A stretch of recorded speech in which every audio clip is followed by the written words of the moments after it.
Cette question, à présent dans l'actualité, les droits humains survivront-ils à un monde trumpien? C'est l'une des questions que s'est posée l'ONG Human Rights Watch dans son rapport annuel. Ses conclusions sont sans appel. La progression de l'autoritarisme menace l'ordre mondial fondé sur des règles. Écoutez Philippe Bolopion, il est le directeur exécutif d'Human Rights Watch. Donc cette année vraiment on tire la sonnette d'alarme parce qu'on pense que le mouvement des droits de l'homme est en danger. Il fait face à plusieurs menaces. D'abord l'administration Trump qui s'attaque vraiment aux bases du droit international, aux bases de l'architecture sur laquelle le mouvement des droits de l'homme s'est développé et a progressé pendant plusieurs décennies. Et puis aussi l'influence continue de pays comme la Russie et la Chine qui, comme l'administration Trump aujourd'hui, ont intérêt à saper, à miner les bases du droit international et les normes de droits de l'homme parce que ce sont une façon de contraindre leur pouvoir d'une certaine manière. Bonjour Bénédicte Jeannereau, merci d'avoir accepté l'invitation de France 24. Vous dirigez donc le bureau parisien de Human Rights Watch. C'est écrit noir sur blanc dans votre rapport. Le système mondial de défense des droits humains est en danger dans ce domaine. L'année 2025 peut être considérée comme un point de bascule. Oui, merci de votre invitation. C'est effectivement cette expression qu'on utilise dans le rapport pour alerter sur la situation internationale. Il s'agit bien d'un point de bascule. Comme le disait Philippe Bolopion dans l'interview que vous avez diffusée, il y a eu un effort absolument effarant de la part de l'administration Trump tout au long de l'année 2025, donc juste en un an finalement, pour s'attaquer à toute l'architecture qui constitue le système multilatéral de défense des droits humains. Et c'est aussi attaqué aux piliers fondamentaux de la démocratie américaine, de l'état de droit aux États-Unis.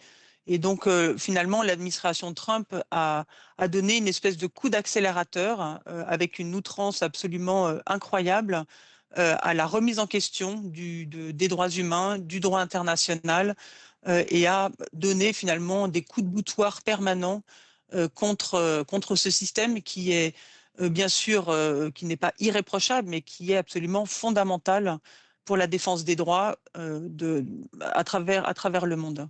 À juste titre, on parle souvent de ce second mandat de Donald Trump qui bouleverse donc les règles internationales établies, notamment celles depuis la fin de la Seconde Guerre mondiale. Mais cette spirale négative, elle existait déjà avant sa réélection il y a un peu plus d'un an.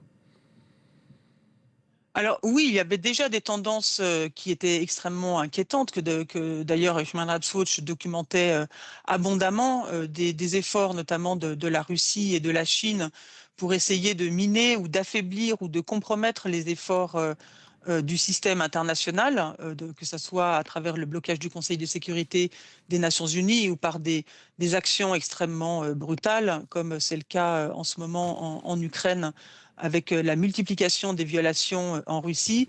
La Chine aussi tente depuis des années finalement de gripper le système international ou de le bloquer de manière sans doute plus insidieuse, mais a aussi utilisé son influence à l'intérieur des Nations Unies, de son influence économique auprès d'un certain nombre de pays pour essayer d'enliser des initiatives de lutte contre l'impunité ou de lutte contre des violations commises par différents gouvernements. Donc ça n'est pas nouveau, mais encore une fois, en un an, en fait, la liste des différentes mesures qui ont été prises par l'administration Trump, que ce soit au niveau national ou au niveau international, a donné une forme de coup d'accélérateur à cette vague autocratique et à finalement cette menace qu'on pourrait presque qualifier d'existentielle contre le système multilatéral des droits humains. On a le sentiment d'être revenu plusieurs décennies en arrière. Aujourd'hui, c'est la loi du plus fort qui semble l'emporter. On assiste d'une certaine façon au retour des zones d'influence des grandes puissances. Et finalement, ce narratif, il n'a pas pris si longtemps que ça à se déverser sur le monde. Non, en fait, c'est ce qu'on constate et on le sait. En fait, c'est beaucoup plus long, ça prend beaucoup plus longtemps d'élaborer pierre après pierre un système multilatéral avec la mise en place d'institutions. On pense notamment à la Cour pénale internationale, à mettre en place en fait différentes initiatives et différents efforts. C'est beaucoup plus long de construire que de détruire, comme le fait l'administration Trump depuis le retour à la tête des États-Unis. Et on voit qu'en l'espace d'un petit peu plus d'un an, en fait, depuis le retour du président Trump au pouvoir, à quel point il a pu, de manière conjuguée, s'attaquer à la fois aux piliers fondamentaux de la démocratie américaine,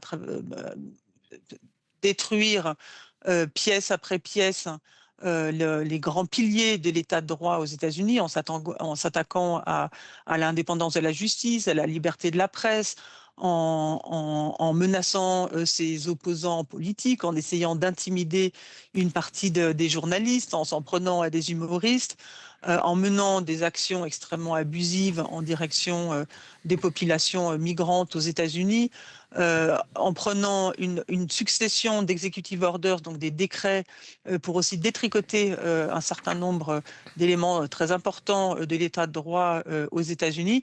En fait, la liste est très longue de ce qu'il a pu faire dans un temps très court, sans parler de son administration a mené au niveau international. En fait, les coups de boutoir qu'il mène contre l'état de droit aux États-Unis, il les projette également dans sa politique internationale. Et là, la liste est extrêmement longue aussi des différentes attaques de l'administration Trump contre le système, qu'il s'agisse de la Cour pénale internationale, du retrait d'un grand nombre d'organisations internationales, de l'arrêt de l'aide internationale américaine qui était très importante pour un grand nombre d'organisations, de programmes humanitaires. Bref, en fait, ça donne presque le vertige de voir à quel point, en quelques mois, les attaques ont pu fragiliser, ébranler le système international multilatéral basé sur des règles, c'est-à-dire un système international qui s'efforce malgré tout de faire des droits un élément central de la politique internationale, même si évidemment ce système euh, n'était pas irréprochable, évidemment. Bénédicte Jeannereau, la question aussi, c'est comment revaloriser finalement aujourd'hui la défense des droits humains? C'est la responsabilité des leaders occidentaux. Il faut une réponse forte et coordonnée? Alors, c'est la responsabilité de tous les États, en fait, qui sont attachés aux grands principes démocratiques, pas seulement occidentaux. On appelle en fait à un sursaut. Il y a eu beaucoup d'États qui ont été sidérés par la politique américaine, qui ont vraiment mesuré leurs critiques de peur de subir des représailles de la part de l'administration américaine.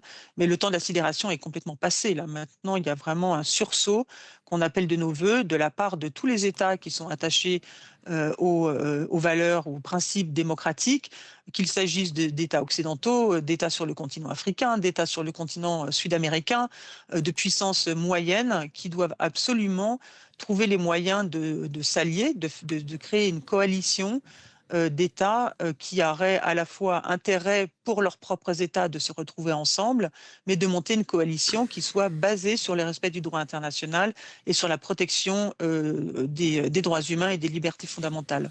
Merci Bénédicte Jeannereau d'avoir accordé quelques minutes à France 24 aujourd'hui. Merci beaucoup. Merci à vous.